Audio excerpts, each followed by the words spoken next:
Damn it కథ అడ్డం తిరిగింది. గేమ్ చేంజర్ మారింది. బనకచెర్లపై ఏపీ ప్రభుత్వం వెనకడుగు. డిపిఆర్ తయారీ టెండర్లు రద్దు.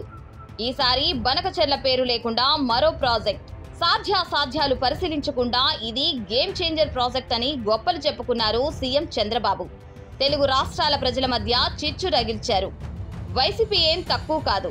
అసలు ఆ ప్రాజెక్ట్ను డిజైన్ చేసిందే వైఎస్ జగన్ అని గుండెలు బాదుకుంటూ చెప్పింది. నిజానికి 80,000 కోట్ల రూపాయలు ఖర్చయ్యేంత భారీ ప్రాజెక్టుతో అంతకు తగ్గ లాభం ఉందా అని మొదటి నుంచి ప్రశ్నిస్తూ వచ్చింది బీసీవై పార్టీ. ఓవైపు కేంద్ర ప్రభుత్వం, కేంద్ర పర్యావరణ శాఖ అభ్యంతరాలు చెబుతూ వచ్చింది. తెలంగాణకు కూడా అన్యాయం జరుగుతుందని వాదిస్తూ వచ్చారు. ఎంతమంది ఎన్ని రకాలుగా చెప్పినా ప్రాజెక్టుపై ముందుకే కదిలారు సీఎం చంద్రబాబు. ఎప్పుడైతే కేంద్రం ఖరాఖండిగా చెప్పేసిందో ఇక ప్లాన్ మార్చుకున్నారు. పోలవరం బనకచెర్ల ప్రాజెక్టు స్థానంలో పోలవరం నల్లమల్ల సాగర్ లింక్ ప్రాజెక్ట్ ప్రతిపాదించారు. ఈ ప్రాజెక్టులో భాగంగా ఎటు తిరిగి నీళ్లు బనకచెర్ల దాకా వెళ్తాయి. కాకపోతే కొన్ని మార్పులు చేశారు. ముందుగా పోలవరం నుంచి బొల్లాపల్లి, నల్లమల్ల సాగర్ రిజర్వాయర్కు గోదావరి నీటిని తీసుకెళ్తారు. ఆ తర్వాత సోమశిల వరకు జలాలు మళ్లిస్తారు. ఆ తర్వాతి దశల్లో బనకచెర్లకు నీటిని తీసుకెళ్తారు.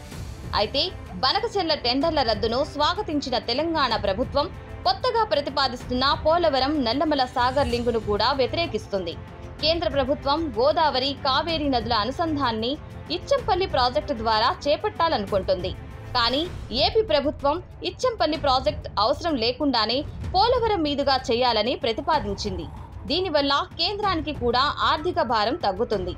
అదే జరిగితే పోలవరం నీటిని సోమశిల వరకు తీసుకెళ్లాలన్న ప్రభుత్వ ఆలోచన ఈజీగా నెరవేరుతుంది.